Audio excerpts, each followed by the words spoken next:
সকালবেলা উঠে গাছ ভর্তি এত সুন্দর গোলাপ দেখে মনটাই ভরে গেল, কিন্তু বৃষ্টির কারণে গোলাপগুলো নষ্ট হয়ে যাওয়ার পথে। আমি ছাদে এসেছিলাম এই লেমন ক্রাশের একটা পাতা নিতে, কারণ একটু চায়ে দিয়ে খাবো।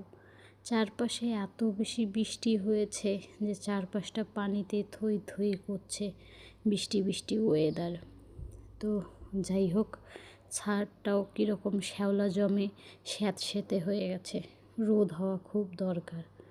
তো ভাবছিলাম একদিন রোদ হলে ঝাড় দিয়ে সুন্দর করে পরিষ্কার করতে হবে। আর বৃষ্টিতে দেখেন কত সুন্দর আদা গাছগুলো হয়েছে। তো যাই হোক, রচা করব। দুধ খুব ফ্রিজে নেই, সাথে কি খাবো ভাবতে ভাবতে এই সাদা মুড়ির সাথে একটু চানাচুর মিশিয়ে নিলাম। এটা আবার আমাদের খুব পছন্দ, চা দিয়ে সাদা মুড়ি দিয়ে চানাচুর, বেশ ভালোই লাগে খেতে।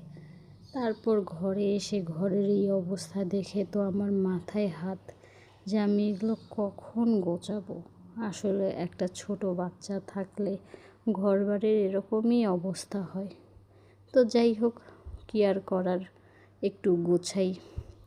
আসলে দেখতে দেখতেও বড় হয়ে যাবে, আর এগুলো একসময় স্মৃতি হয়ে থাকবে। তাই খুব একটা রাগ হই না, ও যতটা পারে আওলায়, আমি সময় সুযোগ অনুযায়ী গুছিয়ে নিই, এই আর কি। তো কাদের কাদের বাসায় ছোট বাচ্চা আছে অবশ্যই আমাকে কমেন্ট করে জানাবেন।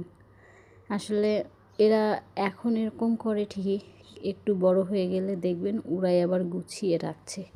এই ভেবে মনকে সান্ত্বনা দিয়ে সব কিছু গুছাচ্ছি আর কি।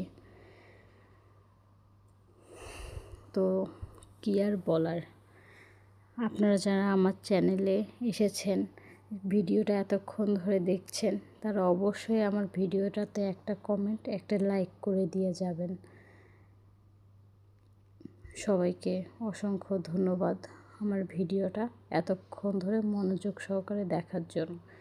আর কাজ সব সময় খুব তাড়াতাড়ি হয় তাও নয়।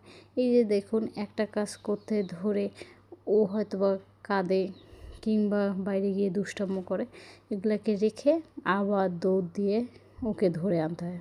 ছোট বাচ্চা থাকলে যা হয় আর কি। কী আর বলার, আজকে এই পর্যন্তই থাক। Thank you for watching.